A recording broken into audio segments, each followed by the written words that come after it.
تو ناظرین، آج کی ویڈیو میں ہم آپ کو بتائیں گے حضرت علی نے بی بی فاطمہ الزہرا کا رشتہ کس طرح آ کر پیارے نبی محمد صلی اللہ علیہ وسلم سے مانگا۔ یہ شادی کتنی خوبصورت اور پیارے طریقے سے ہوئی تھی۔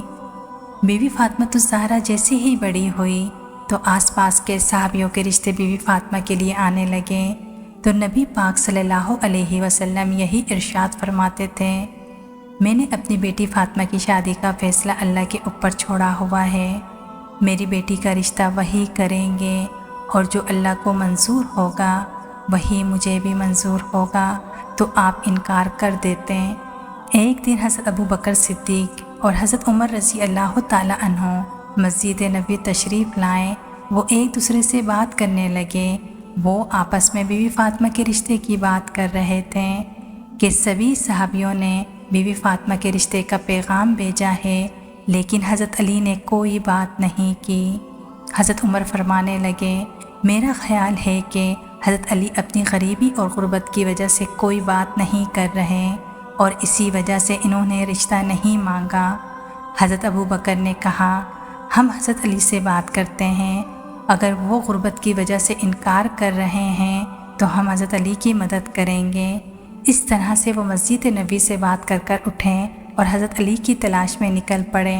وہ صحابی حضرت علی کے پاس آئے اور فرمانے لگے، اے علی، پیارے نبی صلی اللہ علیہ وسلم کی بیٹی کے لیے قریش کے جوانوں کے رشتے آئے ہیں، لیکن پیارے نبی یہ کہہ کر انکار کر دیتے ہیں کہ میں نے اپنا فیصلہ اللہ کے اوپر چھوڑا ہے اور آپ نے ابھی تک کوئی پیغام نہیں بھیجا۔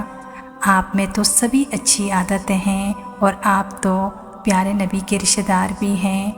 حضرت عمر اور حضرت ابو بکر فرمانے لگے، ہمیں لگتا ہے کہ پیارے نبی نے بی بی فاطمہ کے رشتے کا معاملہ آپ کی وجہ سے روکا ہوا ہے۔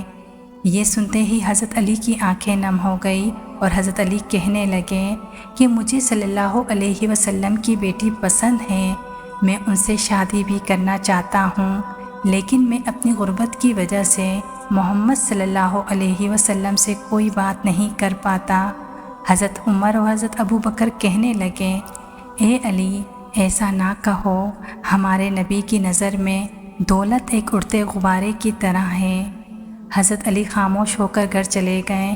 گھر میں کچھ دیر بیٹھ کر آرام کیا اور اپنا اونٹ کھولا اور اس کے اوپر سوار ہو گئے۔ پیارے نبی کے دروازے کے پاس آ کر دروازہ کھٹکھٹایا۔ اندر سے حضرت کلثوم کی آواز آئی اور کہنے لگی، دروازے پر کون ہے؟ کمرے سے پیارے نبی نے آواز دی، اے کلثوم، یہ وہ ہے جس سے اللہ بہت محبت کرتے ہیں اور یہ بھی اللہ سے بہت ہی محبت کرتے ہیں، یہ میرے بھائی ہے، اٹھو اور دروازہ کھولو۔ حضرت علی نے آ کر نبی پاک کو سلام کیا اور پیارے نبی نے بھی سلام کا جواب دیا۔ سلام کر کے حضرت علی نبی پاک کے سامنے بیٹھ گئے اور زمین کھودنے لگے۔ یہ دیکھ کر نبی پاک فرمانے لگے، کوئی بات ہے جو تجھے پریشان کر رہی ہے تو مجھ سے فرماؤ، میں تیری ہر حاجت پورا کروں گا۔ حضرت علی فرمانے لگے، یا رسول اللہ، میری جان آپ پر قربان، آپ نے تو میری رہنمائی فرمائی، آپ نے مجھے میرے ماں باپ سے بڑھ کر محبت کی، اللہ تعالیٰ نے مجھے آپ کے ذریعے ہدایت پہنچائی۔ یا رسول اللہ، میں اپنا گھر بنانا چاہتا ہوں، میں چاہتا ہوں میرا گھر ہو، میری بیوی ہو۔ یا رسول اللہ، کیا آپ اپنی بیٹی بی بی فاطمہ کو میرے نکاح میں دینا پسند کریں گے؟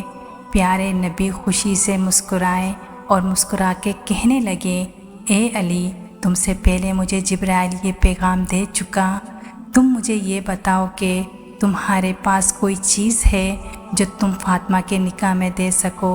حضرت علی فرمانے لگے، یا رسول اللہ، آپ میری حالت جانتے ہیں، میرے پاس صرف ایک تلوار ہے اور ایک پانی لانے والا اونٹ ہے، ان دونوں چیزوں کے سوا میرے پاس اور کچھ نہیں ہے۔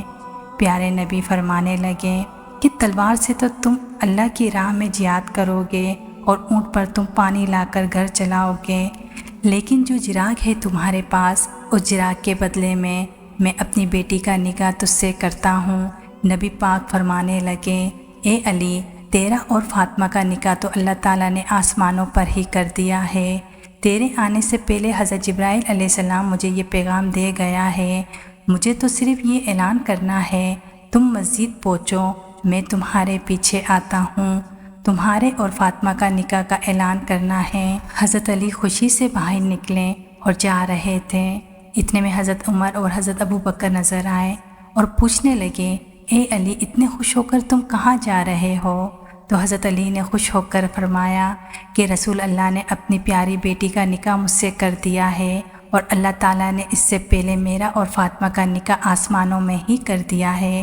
ابھی تو میں مسجد جا رہا ہوں اور میرے پیچھے نبی رسول اللہ صلی اللہ علیہ وسلم بھی تشریف لا رہے ہیں۔ وہ دونوں یہ سن کر بہت ہی خوش ہوئے اور حضرت علی کو گلے لگا کر مبارکباد دینے لگے۔ وہ تینوں صحابی مسجد میں تشریف لائے اور ان کے پیچھے نبی پاک صلی اللہ علیہ وسلم بھی تشریف لے آئے۔ نبی پاک نے تمام لوگوں سے کہا کہ میری بیٹی فاطمہ اور حضرت علی کا نکاح اللہ تعالیٰ نے کر دیا ہے اور مجھے یہ حکم دیا ہے کہ میں بھی زمین پہ ان کا نکاح کروں۔ تو اس طرح رسول اللہ نے حضرت علی اور بی بی فاطمہ کا نکاح وہاں پڑھ دیا۔ اس کے بعد نبی پاک صلی اللہ علیہ وسلم نے فرمایا، اے علی کھڑے ہو کر خطبہ نکاح پڑھو۔ حضرت علی نے کھڑے ہو کر یہ خطبہ پڑھا، سبھی تعریف اللہ کے لیے ہیں، ان کی نعمت کا شکر ادا کرتے ہیں۔ میں گواہی دیتا ہوں کہ اللہ کے سوا کوئی عبادت کے لائق نہیں ہے، اور حضرت محمد مصطفیٰ صلی اللہ علیہ وسلم اللہ کے بندے اور رسول ہیں۔ آپ نے فرمایا، نکاح اللہ کے حکم پر ایک عمل ہے اور آپ نے اس کی اجازت دی ہے۔ سرکار دو عالم نے اپنی بیٹی کا نکاح مجھ سے کر دیا ہے اور میری اس جرا کو بطور حق مہر مقرر فرمایا۔ میں اور سرکار دو عالم اس نکاح پر راضی ہیں، اور تم سب بھی پیارے نبی صلی اللہ علیہ وسلم سے پوچھ لو اور ہمارے نکاح کے گواہ بن جاؤ۔ سبھی مسلمانوں نے ان کا نکاح قبول کیا اور کہا، اللہ اس جوڑے کو تمام نعمتوں سے نوازے، یہ جوڑا محبتوں اور خوشحالی سے رہے، اور اس طرح یہ خوبصورت نکاح ہو گیا۔ سبحان اللہ۔